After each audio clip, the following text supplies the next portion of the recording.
Existence Brewing.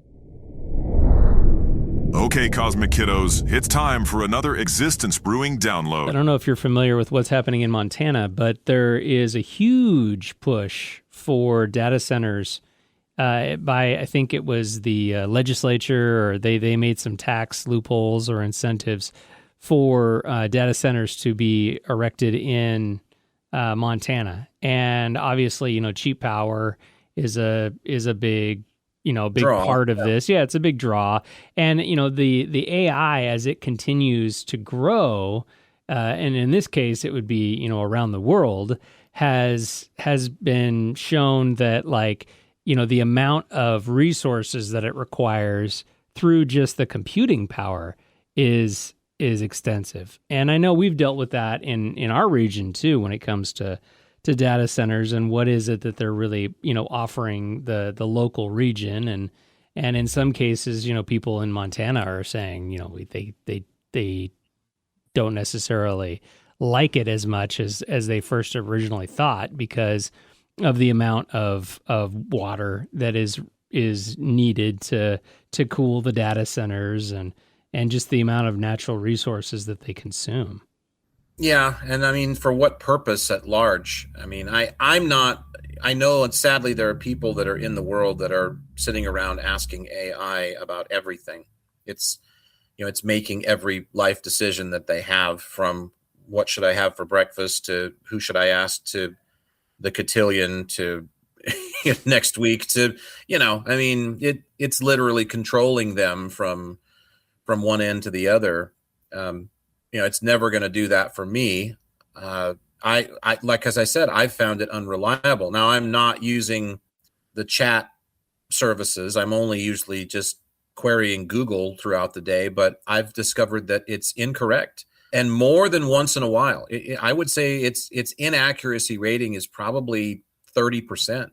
And that's just an encyclopedia on the fly too. So that's not actually asking it about life decisions. It's the kids, I think, that we have to be careful with, because I just heard something on the news the other day about, kids who were listening to AI to the extent that they were doing things that, to themselves or to others that was pretty unsavory. And it's all hatched from a computer that's lost trying to figure out some of the depravities of human behavior that it can't possibly understand. And so when a kid that doesn't understand himself about, hey, should I pierce this, or should I do this to myself, or should I do this to Rebecca from my art class, and you ask a computer, now the computer is spinning into territory that, so we've got one uninitiated human asking a computer that's never going to be initiated into a human realm where that behavior is a thing, or potentially a thing, a nuance of life where you have to worry about it. And it's giving the kid the answers. And then the kid's obviously making a poor decision as a result of the answer. And then now we've got psychologists telling us that we've got, kids as young as 10 and 12 ready to kill themselves because AI is telling them to, and that here are some good ideas for how to get it done. So there's minimal cleanup for your parents. And I'm not making this up. It's real stuff. Yeah, I've heard of that too. I just feel like we live in a world where, me, I'm going to go straight to the heart of money, capitalism. It rules the roost.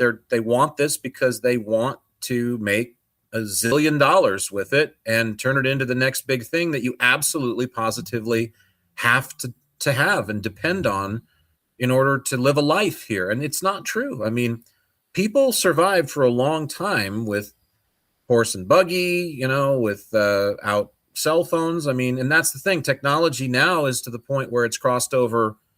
It's risen so rapidly that there are tens of millions, hundreds of millions of people around the world that can remember when we didn't have cell phones, and that life went on just fine. In fact, we were probably happier in some ways. Yes, it's nice when you've been thrown from a moving car, or whether you have one pinned on top of you and you have cell service and can call for help in the middle of nowhere if it's working. But I think there was something to be gained from those gaps in communication that we feel like we couldn't live without today. And that's just a basic part of one instrument that we have, let alone this AI stuff. So is it wrong to communicate with grandma all the time now because you can? No. But is technology, again, sort of eating into how special it is to talk with her when you do? Yes. There's no question about that, because those 3-hour conversations with Granny on the phone are gone. I mean, just who has a 3-hour conversation on the phone anymore? I mean, I've done it in recent years, but I'm a chatterbox too. So.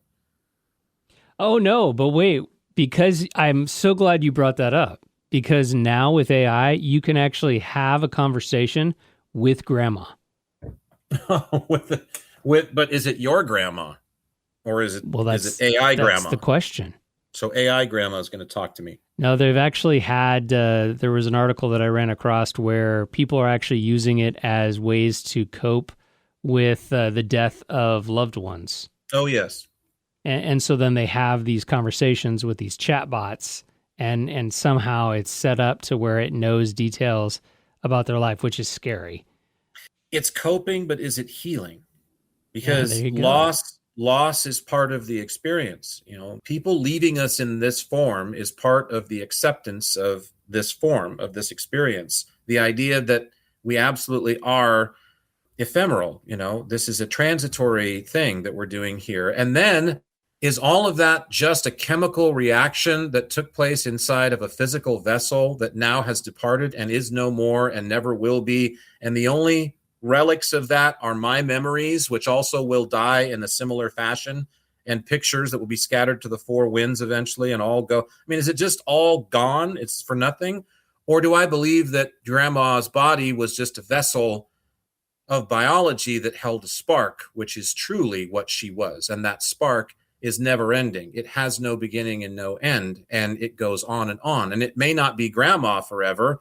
It might turn into a trillion different things, and it's infinite life. In fact, it will, no doubt. But do you believe that? See, that leads us to that question. And so AI is robbing, it's circumscribing that opportunity to even ask that question when it's just there to lean on as a crutch because I don't feel good because grandma died. Well, why? Let's ask some deeper questions about what it is that you miss about grandma. Well, I miss her pie and I just miss her. Okay. Define her. Who was she?